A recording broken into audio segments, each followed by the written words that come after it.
படிக்கின்றேன். நான் இப்போது பேச போற தலைப்பின் பெயர் புத்தகம். கூறிட்டப்படாதவள் துருப்பிடிக்கும், படிக்காத அறிவு மழுங்கி போகும், போர்க்களத்தில் கவசம் உடலை காக்கும், வாழ்க்கை களத்தில் புத்தகம் உன் எதிர்காலத்தை தீர்மானிக்கும்.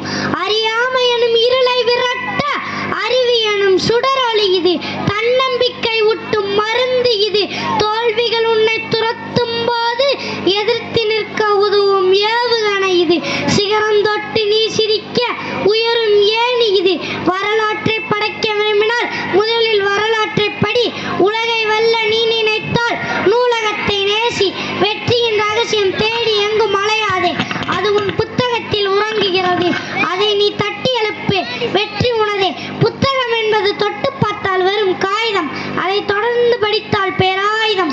அறிவின் களஞ்சியம், அமைதியின் உறைவிடம், பழமையின் படைப்பு, அறியாமையின் விடை, சாதனைகளின் சான்று. வாசிப்பினை மேம்படுத்தினால் சிந்தனை மேம்படும், மொழிப்பற்றினை வளர்த்தால் தன்னம்பிக்கை அதிகரிக்கும். வரலாறை படி, வரலாறவே வாழ். புத்தகங்கள் இல்லை என்றால் சரித்திரம் மௌனமாகிவிடும், இலக்கியங்கள் ஊமையாகி போகும். நண்பனின் சிறந்த நண்பன் புத்தகமே. புத்தகத்தை சுவாசிப்போம், புத்தகத்தை நேசிப்போம், புத்தகத்தை வாசிப்போம். நன்றி, வணக்கம். அனைவருக்கும் வணக்கம். என் பெயர் இலேஸ்வரன். நான் 4ஆம் வகுப்பு படிக்கின்றேன்.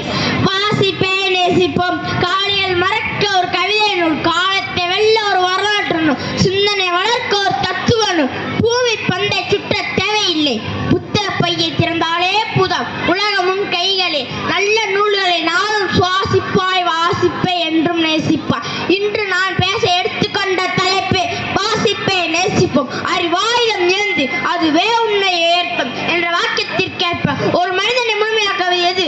செல்வம் அல்ல, அவன் கையில் இருக்கும் புத்தகம். ஓர் புத்தகத்தை திறப்பவர் ஓர் புதிய உலகத்தின் கதவை திறக்கிறார் என்பது அறிஞர் பொன்மொழி. உணவு உடலுக்கு தேவை, வாசிப்பு அறிவுக்கு தேவை. ஓரிடத்தில் அமர்ந்து கொண்டே உலகை சுற்றி பார்க்கும் மந்திரக்கோள் புத்தகங்கள். வாசிப்பு நம்மை சிறந்த மனிதனாக மாற்றும். தொட்டு பார்த்தால் வெறும் காகிதம், தொடர்ந்து படித்தால் அதுவே வெற்றி நாயம். வரலாற்றை திரும்பி பாருங்கள், உலகை மாற்றி அத்தனை தலைவர்களுக்கும் சிறந்த வாசகர்களே. டாக்டர் ஏபிஜே அப்துல் கலாம் அவர் புத்தகங்களை தனது உரிய சொத்து என்று நினைத்து வாழ்ந்தார். அவர் புத்தகங்களை நேசித்தால் தான் நாமுடன் அவரை நேசிக்கிறோம்.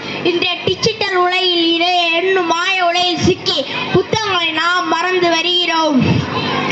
முகநூலில் முகத்தை பார்க்கும் நாம் புத்தக நூலில் அறிவை வளர்க்க தவறிடுகிறோம். தினம் குறைந்து 30 நிமிடங்கள் வாசிக்க நேரம் ஒதுங்க வேண்டும். அது ஒரு நமது வாழ்க்கைக்கான முதலீடு ஆகும். சுருக்க கூறின் தலை உழுந்து புத்தகத்தை வாசிப்பார், நாளை தலை நிமிர்ந்து உலகத்தை ஆழ்வார். ஆகவே புத்தகங்கள் வெள்ளைத்தாள் அல்ல, நாம் வெட்டிய சொல்லும் மறைப்படங்கள். கையில் புத்தகம் நிறந்துவோம்,